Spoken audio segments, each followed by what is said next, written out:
ఈరోజు మన పోసాని కస్టమర్లు వచ్చాడండి. అతనికి ఏదో నీరసంగా అనారోగ్యంగా ఉన్నాడట ఇన్ని రోజులని. అదే ఏంటబ్బా ఈ మధ్య వచ్చి మొరగట్లేదేంటా అనుకున్నాను. అయితే నీరసంతోనే వచ్చి మొరుగుతున్నాడట. ఒకసారి ఆయన పెట్టండి. నేను ఒక 4 నెలల నుంచి ఆల్మోస్ట్ బెడ్ మీద ఉన్నా. అయ్యో, గొంతుకి ఆపరేషన్ జరిగింది, మాట్లాడలేని అన్న ఇలాగ అంటున్నానని ఏమనుకోకు, క్షమించు నన్ను. నువ్వు జగన్మోహన్ రెడ్డి అధికారంలో ఉన్న టైంలో నీ గొంతుని చాలా దారుణంగా వాడావు, అడ్డదిడ్డంగా వాడావు. చంద్రబాబు నాయుడు గారిని, ఇంట్లో ఉన్న మహిళల్ని, పవన్ కళ్యాణ్ గారిని, వాళ్ళ ఇంట్లో ఉన్న మహిళల్ని నోటు కూర్చోటి తిట్టావన్నా. నీ గొంతుతో చెయ్యని పాపమంటూ లేదు నువ్వు ఆ టైంలో. ఇప్పుడు నీ గొంతుకి ప్రాబ్లం వచ్చింది. ఒకవేళ దేవుడు కానీ పనిష్మెంట్ ఇస్తున్నారేమో ఒక్కసారి చూసుకున్నా. నువ్వు అబద్ధాలు చెప్పేటప్పుడు, వక్రీకరించి మాట్లాడేటప్పుడు, ఒకవేళ నీకు వచ్చిన పనిష్మెంట్ నేను ఇలాంటి తప్పుడు మాటలు మాట్లాడుతున్నా గొంతు, ఇలాంటి పాపపు మాటలు మాట్లాడుతున్నా గొంతు, అందుకే ఒకవేళ దేవుడు ఏమన్నా పనిష్మెంట్ ఇస్తున్నారేమో అని ఒకసారి ఆలోచించుకున్నా. నువ్వు ఆరోగ్యంగా ఉండాలి, కలకాలం నీ పిల్ల పాపలతో సంతోషంగా ఉండాలని మనస్ఫూర్తిగా కోరుకుంటున్నాను. మనం మాట్లాడేవాడు దానికి ఒక అర్థం ఉండాలి. నువ్వు మాట్లాడేటప్పుడు అటువైపు న్యాయం ఉండాలి. న్యాయాన్ని అన్యాయంగా వక్రీకరించాలని ట్రై చేయకు. నువ్వు ఒక మంచి రైటర్వే, మంచి యాక్టర్ కూడా, బాగా నటిస్తావు, బాగా రాస్తావు డైలాగులు.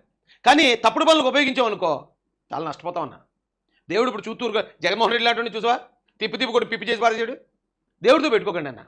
మనం ఏదో పాపాలు చేస్తున్నాం, అటువైన మాట్లాడుతున్నాం, నడిచిపోద్ది అనుకోకండి. పరిస్థితి ఇప్పుడే కొంచెం కొంచెం నా గొంతు వస్తూ ఉంది.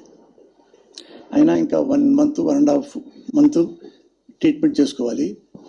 కానీ నేను ఈ 3-4 రోజుల నుంచి నారా చంద్రబాబు నాయుడు గారు మాట్లాడుతున్న మాటలు నేను విని నాకేమాత్రం శక్తి లేదు, అయినా శక్తికి తెచ్చుకో అన్న. గ్రహించండి, జగన్ కోసం పనిచేసిన వాళ్ళు చాలామంది జైలుకు పోయారు, చాలామంది పరారీలో ఉన్నారు.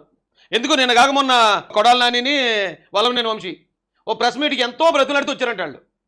మళ్ళీ ఇప్పుడు వెళ్ళి ఆలయాలకి శుద్ధి కార్యక్రమం చేయాలని ఏదో ఒక ప్రోగ్రామ్ ఇచ్చారు వైసీపీ వాళ్ళు. వాళ్ళిద్దరు లేరు. ఏర్రా బాబు మీరంటే అప్పుడు హైదరాబాద్ జంపు, మేము రామరావు బాబు నమస్కారం అన్నారంట అక్కడి నుంచి. అంటే మంత్రులు, ఎమ్మెల్యేలు, ఎంపీలు జైల్లో ఉండటం, పరారీలో ఉండటం, ఆ ఎవడో ఎంప్లాయట ఎక్కడ ఢిల్లీ కంటోన్మెంట్లో దాక్కున్నట్టు పోయి, కొంతమంది మీలాగా అనారోగ్యంతో బెడ్ మీద పడిపోయారు. ఇదంతా ఒక శాపం, గుర్తించండి మీరు. వైసీపీ చేసిన పాపాలకి ఆ వైసీపీని సపోర్ట్ చేసిన ప్రతి ఒక్కడికే శాపం తగులుతుంది. ఇప్పుడు కానీ మీరు తెలుసుకోకపోతే మిమ్మల్ని ఎవడో మార్చలేడు. ఇక మీ ముందుకి కొన్ని చెప్పడానికి వచ్చా. మీరు తెలుసు, నేను జగన్మోహన్ రెడ్డి గారి అభిమానినైనా, ఆయన కార్యకర్తనైనా, ఆయన పొరపాటు ఉన్నా కానీ తెలియజెప్తా. అలాగే ఆంధ్ర రాష్ట్రంలో ఈయన ముఖ్యమంత్రి కాబట్టి ఆయన చేస్తున్న రాజకీయాల గురించి నేను మళ్ళీ చెప్పాలని ఓపిక తెచ్చుకొని మీ ముందుకు వచ్చాను. ఈ మధ్య తిరుపతి మీద పడ్డారు లడ్డు గురించి, ఒకసారి భారతదేశం మొత్తం లడ్డు గురించి. ఇప్పుడు అఫిడవిట్ అంటే ఒక జగన్మోహన్ రెడ్డి గారు తిరుపతి మీద కొండకి వెళ్ళాలంటే అఫిడవిట్ ఇవ్వాలి అని సెలవిచ్చారు చంద్రబాబు. అది చంద్రబాబు నాయుడు గారు సెలవిచ్చింది కాదు. లడ్డూలో కల్తీ జరిగిందని చంద్రబాబు నాయుడు గారు చెప్పలేదు. లడ్డూ కల్తీ గురించి ల్యాబ్ చెప్పింది. అఫిడవిట్ గురించి, డిక్లరేషన్ గురించి టీటీడీ చట్టం చెప్తుంది. వాళ్ళు ఆ టెంపుల్కి వెళ్ళాలంటే గౌరవం ఉందని అఫిడవిట్ ఇవ్వాలి. సోనియా గాంధీ గారు ఇచ్చారట, అబ్దుల్ కలాం గారు ఇచ్చారట. నువ్వు రాజకీయ నాయకుడిగా ఉన్నప్పుడు నీకు ఏ మతం అయితే ఏంటి, ఏ మతంతో నీకు ప్రాబ్లము? అసలు జగన్మోహన్ రెడ్డి ఏ మతం పాటిస్తాడు? అతనికి ఏ మతం లేదు, ధనమే అతని మతం కదా. ఎందుకు మళ్ళీ యాక్టింగ్ ఎందుకు? సంతకం పెట్టడం ఇష్టం లేక వెళ్ళటం మానేశాడా? ఏంటి అన్ని పూజలు చేసినోడు, గర్వాపసి అయినోడు ఓ సంతకం గురించి ఆలోచిస్తాడా? సంతకం గురించి కాదు నన్ను అడిగితే. అతను ఆగిపోయింది సంతకం గురించి కాదు. అతను ఎందుకు ఆగాడంటే అక్కడ కూటమి నేతలు మిమ్మల్ని అడ్డుకోము, ఇక్కడ ఏం మీకు అడ్డులేదు, మీరు వెళ్ళి చేసుకోండి అంటే ఒకవేళ భక్తులు గట్టాను కొడేస్తారేమో అని భయపడ్డాడు.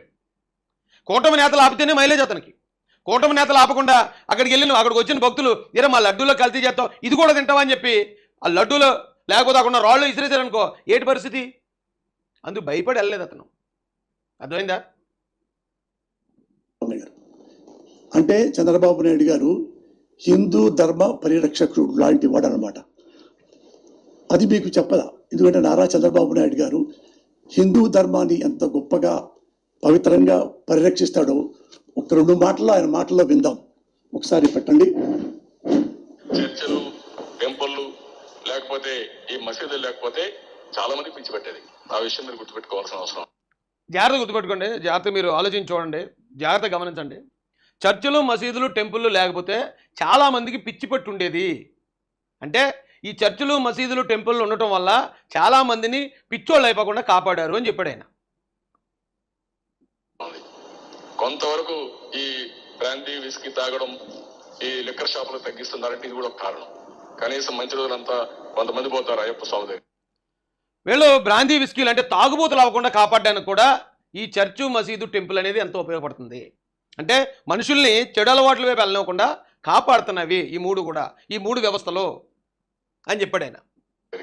ఈ 40 రోజులు ఏమి తాగకూడదు, నిష్టగా ఉండాలి. అంటే 40 days కన్జంప్షన్ తగ్గిపోయింది. కొంతమంది స్వామాలు వేస్తారు, చక్కగా 40 రోజులు నిష్టగా ఉండాలి కాబట్టి ఈ 40 రోజులు కూడా ఏం తాగకుండా ఉంటారు అని చాలా మంచిగా చెప్పాడండి ఆయన. అయితే ఈయనకి మరి దాన్ని కూడా టర్న్ చేసి చెప్పడం కదా అలవాటు. ఆ టర్న్ చేసి చెప్పడం వల్ల ఆయన ఆల్రెడీ పనిష్మెంట్లో ఉన్నాడు. పనిష్మెంట్ తీసుకుంటున్నా ఆయనకి అర్థం కావట్లే. ఇంకా దాన్ని అతను ఎలా చెప్తాడు చూడండి, చాలా గొప్పగా చెప్పారు ఆయన. చర్చు మసీదు టెంపుల్ అనే వ్యవస్థలో ప్రజల్ని తప్పుదో పట్టనివ్వకుండా, పిచ్చోళ్ళు అయిపోనివ్వకుండా, తాగుబోతులు అయిపోనివ్వకుండా కాపాడుతున్నాయి.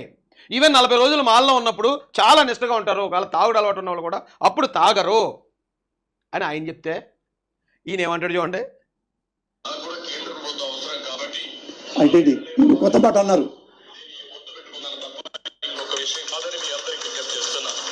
ఆపండి.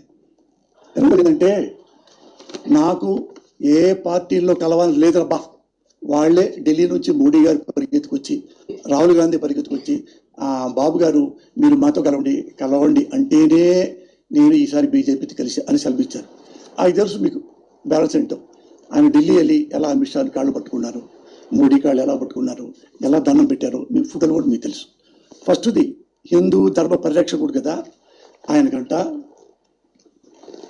చాలామంది ఇప్పుడు మాలేసుకుంటున్నారంట. మాలేసుకోవడం వల్ల మందు తాగట్లేదంట. ఈ మందు తాగకపోతే ప్రభుత్వానికి ఆదాయం రావట్లేదంట. ఈయన హిందూ ధర్మ పరిరక్షకుడు. ఆ మాట అన్నాడండి ఆయన. ఆయన ఎంత గొప్పగా చెప్పిన మాటల్ని ఎంత వక్రీకరించాడు చూడండి. అంటే ఈ రైటింగ్ స్కిల్స్ ఉన్నాయి కదా, సినిమాలకి రాస్తుంటాడు. సినిమాల్లో నువ్వు రొమాంటిక్ సీన్లు, పనికిమాలిన సీన్లు ఎన్నో రాసి ఉంటావు పోసని. అదే సీన్లు నువ్వు డైరెక్ట్గా రియాలిటీలో నువ్వు మార్చేస్తున్నప్పుడు పనిష్మెంట్ ఎలాగ వచ్చేస్తుంది చూడు. మళ్ళీ మంచం ఎక్కేస్తావు. ఎంత ఘోరంగా, అంత పెద్ద ఆయన మీద, అంత నిజాయితీపరుడి మీద, నిబద్ధత కలిగిన వ్యక్తి మీద ఇంత దారుణమైన వక్రీకరణ చేయకూడదు.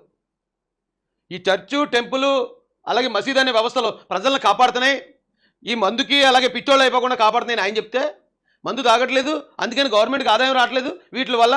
మాలేసుకోవడం వల్ల అంటే మళ్ళీ ఎక్స్క్లూజివ్గా హిందువులని రెచ్చగొట్టాను, మాలేసుకోవడం వల్ల మందు సేల్స్ పెరగట్లేదు అని ఎక్కడైనా అన్నాడండి ఆయన. ఆ వీడియోలో అన్నాడా? మళ్ళీ ఒక్కసారి వినిపిస్తానండి, వినిపించి క్లోజ్ చేస్తాను ఈ వీడియోని. చర్చలు, టెంపుల్లు లేకపోతే ఈ మసీదులు లేకపోతే చాలా మంది పిచ్చి పెట్టేది. ఆ విషయం మీరు గుర్తుపెట్టుకోవాల్సిన అవసరం ఉంది. కొంతవరకు ఈ బ్రాందీ విస్కీ తాగడం, ఈ లిక్కర్ షాపులు తగ్గిస్తున్నారంటే ఇది కూడా ఒక కారణం. కనీసం మంచి రోజులంతా కొంతమంది పోతారు అయ్యప్ప స్వామి దగ్గరికి. ఈ 40 రోజులు ఏమి తాగకూడదు, నిష్టగా ఉండాలి. అంటే 40 days కన్జంప్షన్ తగ్గిపోయింది. కన్జంప్షన్ అంటే వాడకం తగ్గిందని పోసాని, ఆదాయం తగ్గిందని కాదు. కన్జంప్షన్ అంటే ఆదాయం అనుకుంటున్నట్టు నువ్వు. వాడకం కూడా తగ్గుతుంది, వాళ్ళు వాడరు, మందు వాడరు. అయితే ఇది చాలా మంది ఇప్పుడు మాలేసుకుంటున్నారంట. మాలేసుకోవడం వల్ల మందు తాగట్లేదంట. ఈ మందు తాగకపోతే ప్రభుత్వానికి ఆదాయం రావట్లేదంట. ఈయన ఇలాంటి అదాలు నమ్ముకునే సంకనాగిపోయాడు జగన్ రెడ్డి. చెప్పే మాట ప్రజలకి మరీ ఇంత గుడ్డుగా రండి అబద్ధాలు, ఎంత దారుణమైన అబద్ధాలా. ఇలాంటి పనికిమాలిన వాళ్ళందరూ ఒక గ్రూప్గా చేరింది వైసీపీ పార్టీ. మొత్తం ప్రజలందరూ తరిమి కొట్టారు పనికిమాలిన వాళ్ళందరినీ. అదండి పరిస్థితి. ఎంతసేపు లైవ్లో ఉన్న మీ అందరూ కూడా హృదయపూర్వక ధన్యవాదాలు తెలియజేసుకుంటూ, చంద్రబాబు నాయుడు గారి గొప్పతనాన్ని, ఆయన ఈ రోజున ఆయన ఉన్న పొజిషన్, ప్రజలు ఇచ్చిన ఈ మ్యాండేట్ ఏదైతే ఉందో 164 సీట్లు మామూలు విషయం కాదండి, ఆషామాషి విషయం కాదు ఇది. చంద్రబాబు నాయుడు గారు 5 సంవత్సరాల పాటు అంతలా నిలబడ్డారు ప్రజల కోసం. ఆయన ఇలాంటి చిల్లర మనిషి కాదు, అలగా మనిషి కాదు. వాళ్ళ దగ్గరికి వెళ్ళి వాళ్ళ మాట, వీళ్ళ దగ్గరికి వచ్చి వీళ్ళ మాట మాట్లాడే మనిషి కాదు. ఏదైనా ఉంటే ముక్కుసూటుగా ఒక మాట మాట్లాడతాడు. ఏ మాట అయితే మాట్లాడాడో ఆ మాట మీద నిలబడతాడు ఆయన. ప్రజలు కూడా అర్థం చేసుకున్నారులేండి. అయినా కూడా చెప్పాలి కదా. ఇప్పుడు వీడు వచ్చి డైరెక్ట్గా ఇంతలో వక్రీకరించేస్తున్నాడు, డైరెక్ట్ పేషెంట్ బెడ్ మీద నుంచి వచ్చి. మరి పేషెంట్ బెడ్ మీద పడుకోబెట్టినా కూడా దేవుడు ఇంకా ఇలాంటి వాళ్ళకి బుద్ధి రాలేదంటే మరి ఏం చేస్తామండి? క్షమించండి. ఒక